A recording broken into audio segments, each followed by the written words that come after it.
አመሰግናለሁ እንግዲህ በትላንትናው ዕለት ማለትም ግንቦት 24 ኢትዮጵያ ተሞሽራለች። ሞሻሪዎቿ ደግሞ ህዝቦቿ ነበሩ።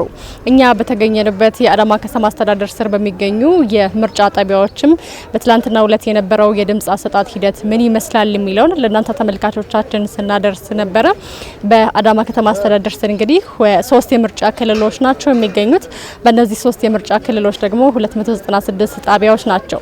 በ296 ጣቢያዎች ደግሞ ከ312,000 በላይ መራጭ ህዝቦች ናቸው የተመዘገቡበት። ከትላንትናው አንስቶ በተመለከትነው በተለይ ከማለዳው አንስቶ 12 ሰዓት ጀምሮ የነበረው የድምጽ አሰጣጥ ሂደት ምን ይመስላል የሚለውን ቅኝት ባደረግንበት መሰረት ህዝቡ ከማለዳ አንስቶ በነቂስ ይበጀኛል ያስተዳድረኛል ላለው የፖለቲካ ፓርቲ ድምጹን ሲሰጥ ነበረ። በተለይ ደግሞ በትላንትናው ዕለት ከነበረው የድምጽ አሰጣጥ ሂደት በተለይኛ በተገኘንበት የአዳማ ከተማ አስተዳደር ስር በሚገኙ የምርጫ ጣቢያዎች የታዘብነው ነገር ቢኖር የምርጫ ቦርድ እንደሚታወቀው ለአካል ጉዳተኞች ቅድሚያ ይሰጣቸው ዘንድ አሰራርና አመራርን ማውረዱ ይታወቃል።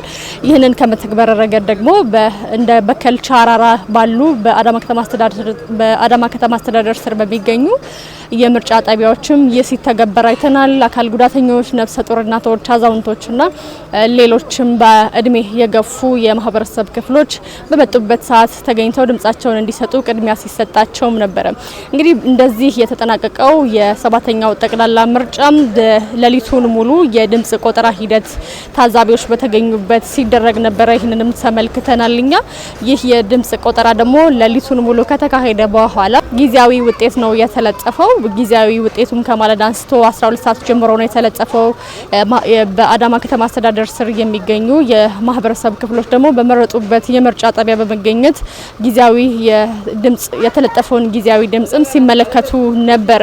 እንግዲህ እኛ ያነጋገርናቸው ድምጽ የሰጡ በትላንትናው ዕለት ዛሬ ደግሞ የሰጡት ድምጽ ምን ላይ ደረሰ የሚለውን የተለጠፉ የምርጫ ድምጾችን ውጤቶችን የተመለከቱትን አናገረን ነበረ።